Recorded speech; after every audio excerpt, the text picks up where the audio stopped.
Hey guys, it's Wahima, but just call me Wah.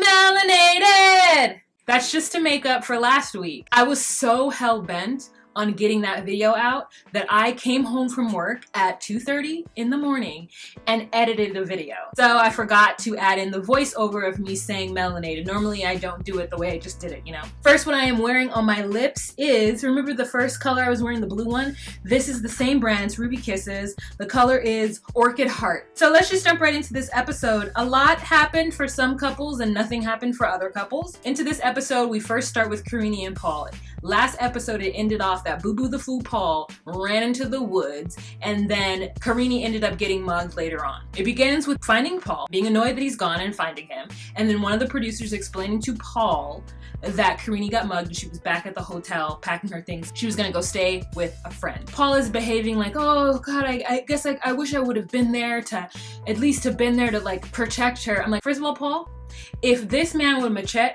ran up on her in front of all these people surrounding her, you weren't gonna stop him from running up. I really don't feel like Paul could have done anything to assist in the situation because, as we all know, he is a wimp. Sure, Paul would have just ran in the other direction and left Karine there. Paul feels really, really bad. He wanted to be there. He goes back to the hotel. He hangs out at the hotel. He wakes up the next morning and decides he's gonna go see her at her friend's house. So we see him pull up to her friend's house and it cuts to Larry and Jenni. Okay, moving on to Larry and Jenni, we have an awkward conversation of Larry and Jenni in the hotel talking about her OkCupid or OK Filipino feed. I'm not sure what she's on. She's just like, yes, love, only you love. Larry is like, it really bothers me that I saw that you were on Filipino Cupid up to a week ago. Yes, love. Why were you on there? You said it was your phone. And she says, what? I signed on to check in on you, to see your profile.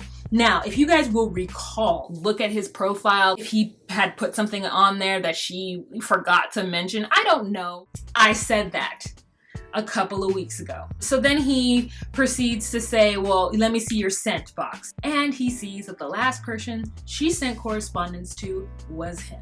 And so finally, the seeds of doubt that Buster had sown, they're all gone. Yes, love. But she is wearing this super cute red dress. It looks really good on her. The only thing that kind of kills it are her wedge shoes, and they've got that cork heel. You know what I'm saying? When a heel has a cork, that cork heel, it looks casual. That was my only call out, but otherwise it was very cute. So then after that, we move on to Sean and Abbey. And Sean is, as he quote unquote said he expected, Abbey has gone back to her parents' house. This is after the huge blow up with Chris last episode, remember? His name is Chris! So this is right after that. Sean goes back to the Airbnb by himself, and he's sitting there and he's talking to the cameras and he's just like, yeah, I expected this. She's at home with her family and I really don't know what I'm going to do. And he's like very sad and like, silly man. So then John calls his homeboy Johnny, who we met in the very first episode, but I completely forgot about him until this moment, to get some advice about what he should do. So he explains to Johnny about Chris and the whole debacle. And he's like, I don't know what I'm gonna do, man. And Johnny's like, I wouldn't propose. And I was like, exactly. And he's like really contemplating just letting her talk to Chris so that she can be his wife. And I'm just like, why, Sean, would you put yourself through that? You know that you're not okay with it. Why would you say yes to this just so you could get married? Like, you think if you guys move to Ohio, she's not gonna find ways to see or talk to Chris? Boo-boo. Chili Wills. He's so silly, the fact that he still wants to marry her. Like, doesn't even make any sense. So next we're moving on to Courtney and Antonio. They're hiking a castle or something. Antonio is like, oh, my back. My back is hurting, I need more waffle. You know how he speaks. Like he has like a heavy, like a fat back tongue, He's talking about how he doesn't want to sleep on the couch anymore. Courtney is saying, until you change your ways and stop flirting with other people and make a real concerted effort to woo me, you are going to be sleeping on the mini couch for as long as I'm here. Hold up, wait a minute. Let me tell you, if that were me and that were my house, Antonio, I would have been like, look girl, you're gonna have to sleep on this mini couch. I guess he really is intrigued with her and like wants to go somewhere with her, because at this time I would have been like, no, I'm not gonna be uncomfortable in my bed, so you need to make a choice. Get a hotel and sleep or sleep on this couch, but I am not going to be partying ways from my bed any longer. But that's just me. you know?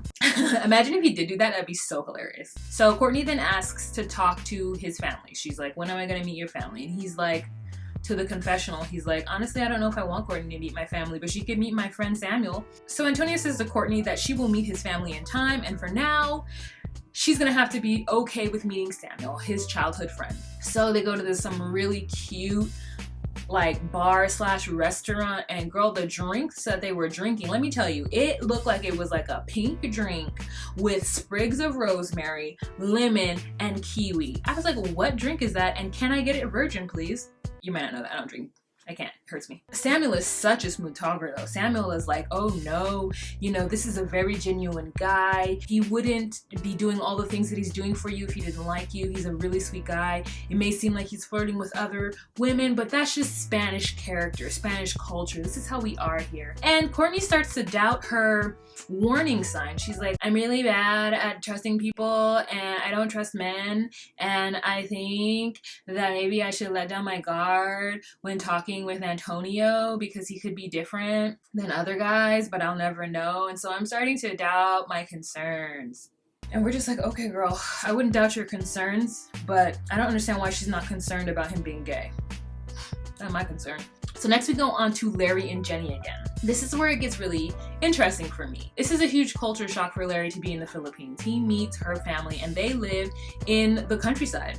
He meets her sister and he meets her dad. We then hear about her mother and the fact that she hasn't seen her mother in 3 years because her mother is a domestic worker abroad, meaning that she lives in another country and she's like a maid of some sort. It's like, you know, kind of sad that that's her family, and her sister has 2 children and her dad seems pretty cool. And then she takes Larry inside the house, where Larry is so shocked at the inside of the house. He like has never seen that kind of poverty before, but like, I mean, I guess it is poverty. I don't know why I feel weird saying it's poverty. They do have to sleep on a concrete floor and take out their bedding and put it down and put their bedding back at night.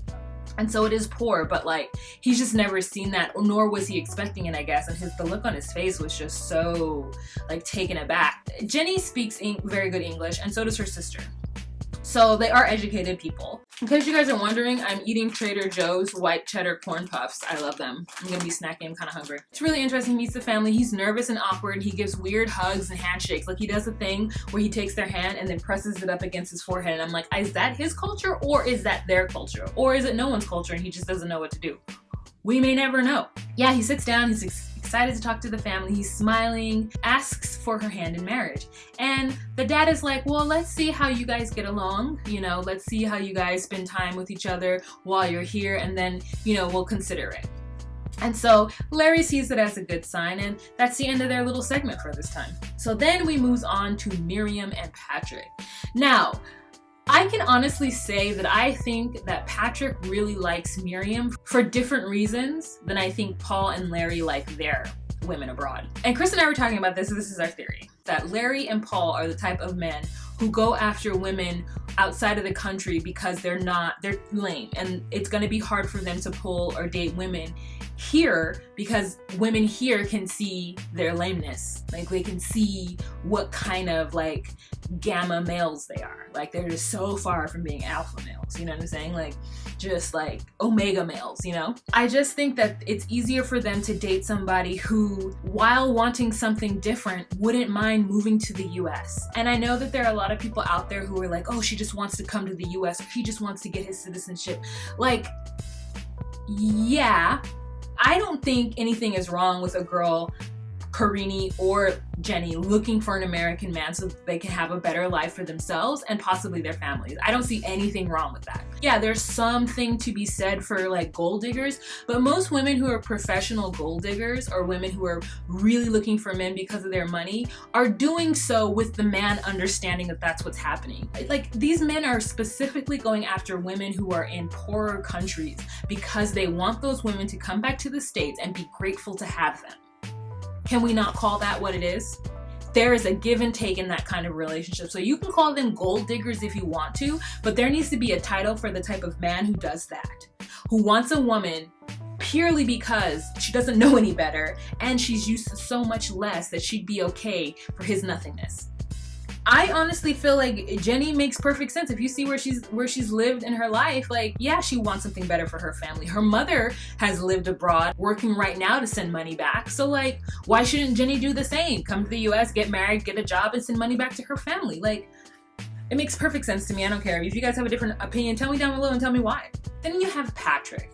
Now, this is where Patrick gets weird because Patrick grossly speaks about American women in a way that makes me think, A, you know nothing, and B, dude, you're from Kentucky. Like, I know you're like still a guy, but you're not from like a major city. I don't think the variety of women you get to come around is so diverse that you can really say what women in America are like. Also, it seems like you talked about being a player, how you never really wanted to settle down. You didn't even really want to settle down with your baby moms. It's almost like Patrick wanted to date a woman outside of the United States because he wanted to be cool.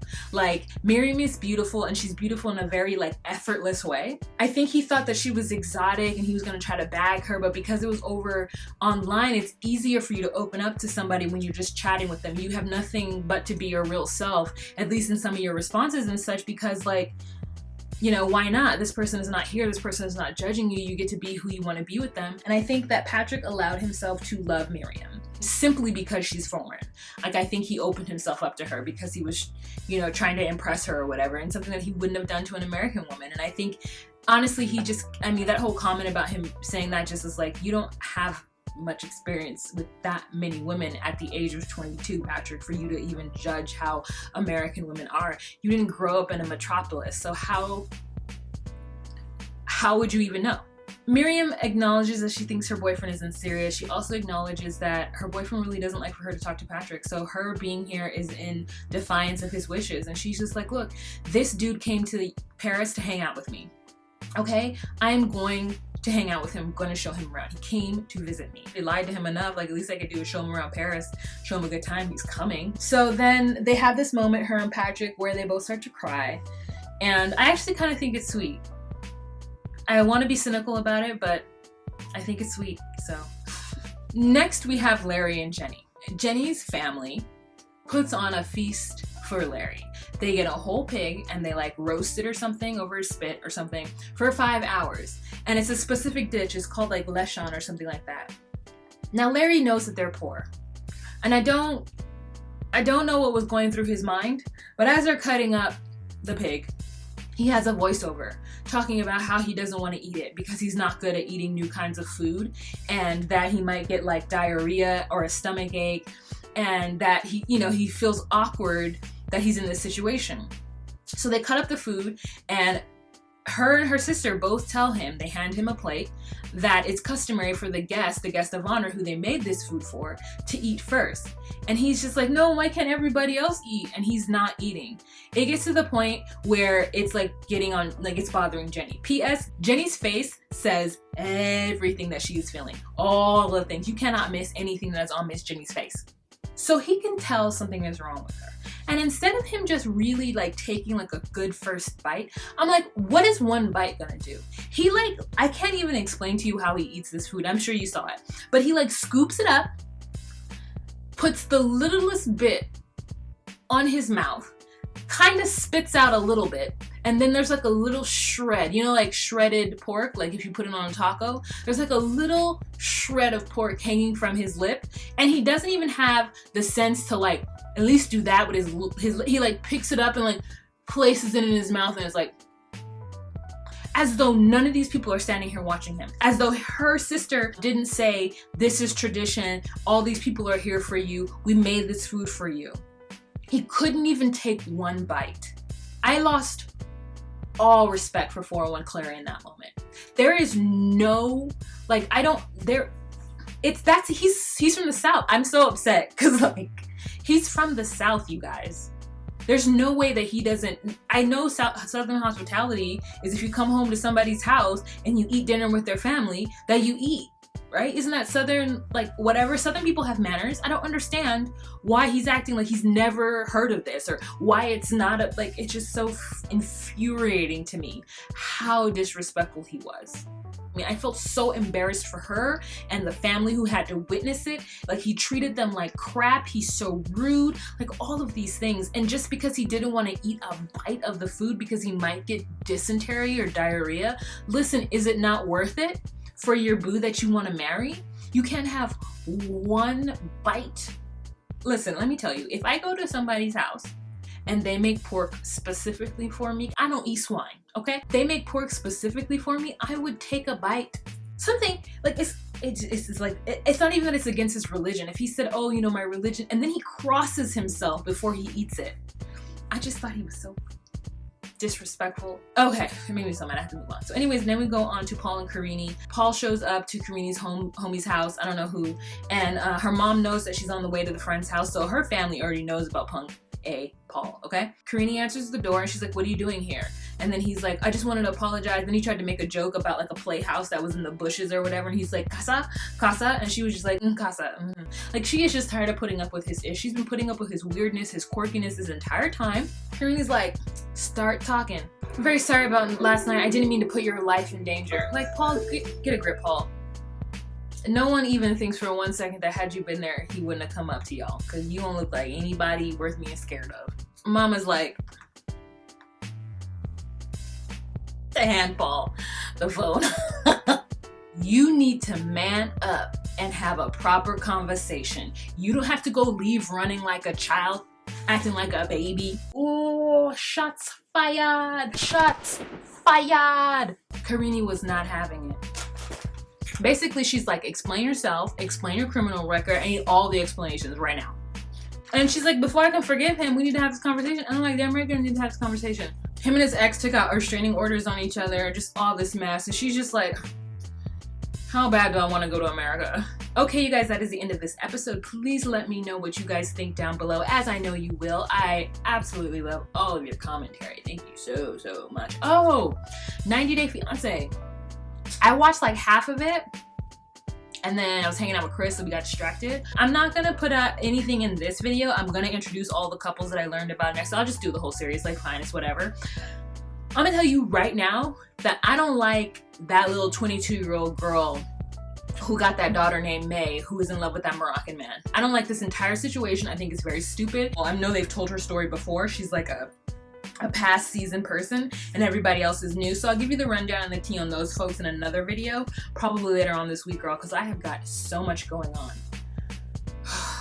I'm not going to do a morning tea. For those of you who watch morning tea, I'm not going to do a morning tea because I can't. Please let me know what you think down below. Remember to be you, be true, and find your place. Oh yeah, and if you care about Patreon and you want to be a Patreon patron, please go ahead and do so. All right, you guys, have a fantastic day. Bye. I can't even cuss in these videos anymore. They took away the monetization on my last video, which makes me very sad because you guys are loving it.